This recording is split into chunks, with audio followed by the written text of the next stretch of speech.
नाही तुम्हाला माहिती 2-4 नाव. एक जणाचं 35व्या मजल्यावर हेलिकॉप्टर उतरत आहे, कळालं तुम्हाला? संकेत काय आहेत माझे ते. त्याच्यामुळं व्यवसाय म्हणून जरी ही मंडळी पुढे आली की गायनाचार्य आहेत, वादनकार आहेत, व्यवसाय म्हणून जरी केलं, मी काय म्हणतो काही हरकत नाही. का? कारण धर्म टिकण्यासाठी त्याला अर्थसत्ता, राजसत्ता किंवा कुठल्याही प्रकारच्या गोष्टीचं बळ देऊन जर धर्म टिकत असेल तर टिकविला पाहिजे. कारण येतो धर्मस्ततो जयः, आणि धर्मासाठी मरण चांगलं आहे. स्वधर्मे विगुणान श्रेय परधर्मात स्वनुष्ठितात, स्वधर्मे निधनम श्रेय परधर्मो भयावह. म्हणून त्याला तुम्ही तशा दृष्टीने घेऊ नका. आपली गीता फाडून जाळून टाकली तरी सरकार काही करू शकत नाही, पण एक त्या दुसऱ्या 1500 वर्षापूर्वी स्थापन झालेल्या त्या पंथाचं पुस्तक जाळायचा घोषणा करून बघा, ते आपले घर जाळायला बसले. 1500 वर्षापूर्वी त्यांचा बाप कोण होता हे त्यांना माहित नाही. विठ्ठल विठ्ठल.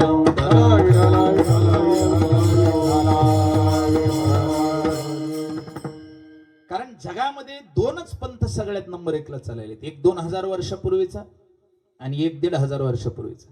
हा धर्म करोडो नाही अब्जो वर्षापासून ऐक नाही, याचं नावच आहे सनातन धर्म.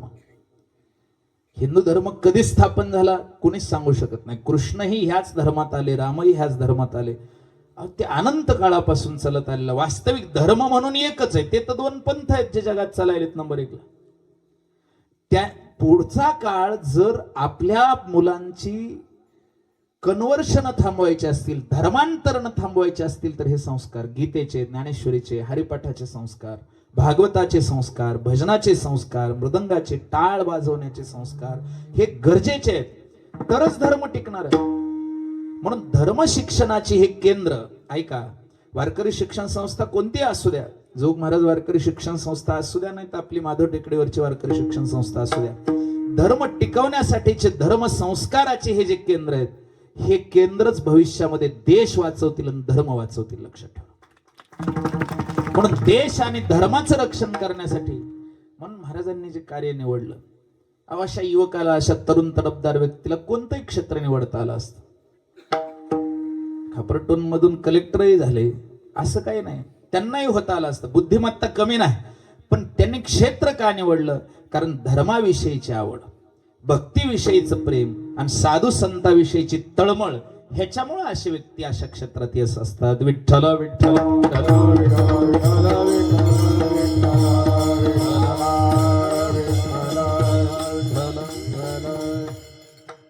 स्वतःच्या आयुष्याचा त्याग करून अशी मंडळी कार्य करत असतात. म्हणून साधू संतांविषयी, परमार्थिकाविषयी, गण लावणाऱ्याविषयी थोडा आदर पाळीत चालायचं. कारण आपली तर लायकी नाही. नास्तिक लोक फार वाढले आता, देव नाही म्हणणारे लई आहेत बरं का. इथं मी गोड बोलायला म्हणून आज मकर संक्रांती आहे बरं का. आज मला कडू बोलायचं तेवढं बोललोय मी आतापर्यंत. काय देव नाही म्हणणाऱ्याची संख्या जास्त आहे. बरं जाऊ द्या, सोपा प्रश्न विचारतो, माळकरी जास्त आहेत का बिन माळकरी? कसं म्हणाला, काही वाटू द्या म्हणायला. मग हे माळकरी करायचे कुणी करायचे? तुम्ही म्हणा मला महाराज तुम्हीच करा. महाराज एकटे काय करणार आहेत? प्रत्येक माळकऱ्यानं ठरवायचं की 10 व्यसनी माणसाचं व्यसन मुक्त करणार, 10 जण माळकरी केल्याशिवाय मी मरणार नाही. असं जर ठरवेल, ऐका, प्रत्येकानं मल्टी लेवल मार्केटिंग कशी चालते, एका खाली 3 जोडायचे, 3 पुढा. तसं तुम्ही 10-10 जोडा. फक्त बिगर माळकरी राहणारच नाहीत, सगळे माळकरीच होते. पण हे आपण करणार आहेत का? आणि त्यातल्या त्यात विनंती आहे, बाहेरचे करण्याच्या आधी घरचे सुधारा. कारण जगाला पुन्हा सांगा, आधी केले मग. भगवान बाबांनी गीते बाबाची माळ घातली, घरी आले, पण घरी गेले नाहीत, मंदिरावर बसले. त्यांचं चरित्रच तसं आहे बाबांचं, तुम्ही बघा एकदा. आई आल्या, तुबाजी पाटील वडील होते, कौतिकबाई, दोघंही आले आई वडील. म्हणले बाळा घरीच चल, तुला काय देवदेव करायचे कर, परमार्थ कर. बाबांनी सांगितलं, जोपर्यंत घरातला प्रत्येक पुरुष, कारण स्त्रिया तर करतच नाहीत मांसाहार, काय परंपरेनंच करत नाही, म्हणजे ते कुळाचं काही वैशिष्ट्य असतं, लक्षात ठेवा. पण पुरुषांनी प्रत्येकाने माळ घातल्याशिवाय मी घरी येणार नाही. किती दिवस लागू? माळी घातल्या का नाही घातल्या? मग घालाव्याच लागलं ना. कुणीतरी तंगवून धरल्याशिवाय परमार्थ होत नसतं. परमार्थ करायचा असेल तर थोडा कासरा बिवडणंच आहे. असं सगळं नम्रतेनं हात जोडून नेबुळटपणानं ऐका असं नसतं होत. तर ताकदही दाखवावं लागते. मग माधव मामांनी अग्नी दाखवला का नाही? ताकद दाखवल्याशिवाय नाही. चमत्कार. आजकाल लोक इतके विचित्र आहेत. वाकायचं म्हणलं की कमरेच्या हाडा असे स्टिफनेस झालाय त्यांना, वाकतच नाहीत. वाकायला पण त्यांना कुठंतरी काहीतरी लागतं. अशा गोष्टी फार विचित्र काळ आहे. खरं सांगू, ह्या कलियुगामध्ये धर्म टिकवण्याचं कार्य हे इतकं अवघड आहे. जसं मुंडकोपनिषदात सांगितलं, क्षुरस्य धारा निशिथा दुरत्तया दुर्गम पथः. सूर्याची धार आहे आणि त्या तलवारीच्या धारेवर पाय टिकून चालणं इतकं सोपं आहे हे. विठ्ठल विठ्ठल विठ्ठल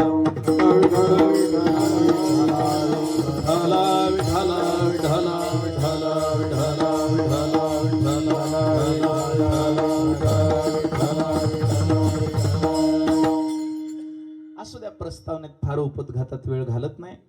मला अभंगाकडे लगेच वळायचंय. कीर्तनही करायचंय, कारण तुम्ही सगळे कीर्तन ऐकायला जमला त्याची मला पूर्णतः कल्पना आहे. आणि वारकरी शिक्षण संस्था आहे आणि इथं कीर्तनात सगळी प्रस्तावनाच केली तर पुढे हे सगळे विद्यार्थी मोठे झाल्यावर म्हणतील आम्ही संक्रांतीला कीर्तन ऐकलं होतं, त्याच्यात अभंगाचं सांगायचं राहूनच गेलं. असं व्हायला नको. म्हणून मी काळजीपूर्वक, कारण कसं आहे, जेव्हा ही बालपिढी समोर असते तेव्हा मला पुढच्या 100 वर्षाचा विचार येतो. कारण हे तर पुढे घडणारच आहेत, पण ह्यांची एक शिष्य मंडळी पुढे घडणार आहे ना, तर ही 3 पिढ्या आठवण राहत असते ह्या कीर्तनाची. ह्या कीर्तनाची आठवण किती राहते? 3 पिढ्या. म्हणून अभंगाचे चिंतन करू. विठ्ठल विठ्ठल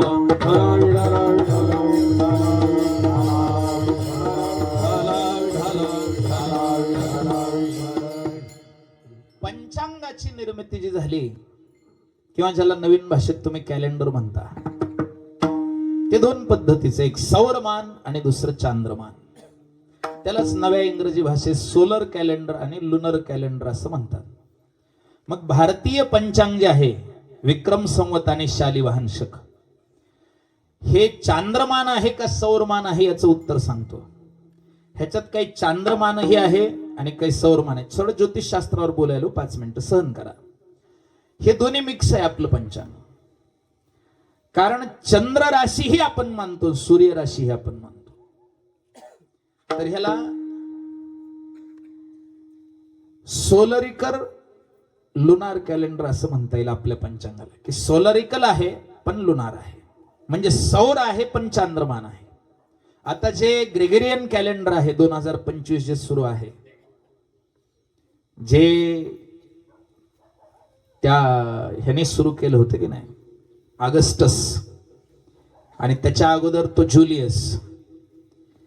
तर ह्या मंडळीने जे सुरू केलेलं हे जे जॉर्जियन कॅलेंडर आहे, ग्रेगरियन कॅलेंडर आहे, त्याला काही नाव द्या, ते त्यांचं आहे फक्त सोलर कॅलेंडर. म्हणून हे 2025 आणि हे 1947 जे सध्या सुरू आहे शालिवाहन शक, विश्वावसु नाम संवत्सर, हे दोन्ही कॅलेंडर फक्त एकाच दिवशी एकत्र येते. आणि तो दिवस म्हणजे आजचा दिवस आहे संक्रांतीचा. संक्रांत आणि 14 किंवा 15 जानेवारी हे नातं कधीच तुटत नाही, कधीच नाही. का? कारण की ग्रेगरियन कॅलेंडरला सूर्य जो मोजायचा आहे तो मोजत असताना फक्त इथं एकत्र यावं लागते भारतीय ज्योतिषशास्त्रासोबत. बाकी अधिक मास बरोबर येत नाही, तिथी बरोबर येत नाही. तिथी अष्टमी असते, तारीख 15 असते. तिथी चतुर्थी असते, तारीख 26. तिथी प्रतिपदा तारीख 30. असं आहे का नाही? पण मकर संक्रांती आणि 14 किंवा 15 जानेवारी कधी बदलले का? कारण हे सोलर कॅलेंडर इथं जुळतं. आता सूर्य राशी आणि चंद्र राशीचा काय फरक आहे सांगतो तुम्हाला. सूर्य हा 12 राशीच्या हिशोबाने चालतो आणि चंद्र हा 27 नक्षत्राच्या हिशोबाने चालतो. त्याची चाल जी मोजली आहे, चंद्राची चाल, हे 27 विभागात विभागलेली आहे. त्याच्यात आरद्रा, पुनर्वसू, अश्विनी, भरणी. अश्विनी भरणी म्हणल्यावर तितकं चौकू नका. हे पोरीचे नाव नाहीत, नक्षत्राचे नाव आहेत. कशाचे? अश्विनी, भरणी, पूर्वाषाढा, उत्तराषाढा, मघा, रोहिणी, पूर्वा. तुम्हाला माहिती आहे, शेतकऱ्याला हे पाठ असते. कारण एरवीचे नाही पण पावसाळ्यातले तरी हे नक्षत्र, कारण पेरणी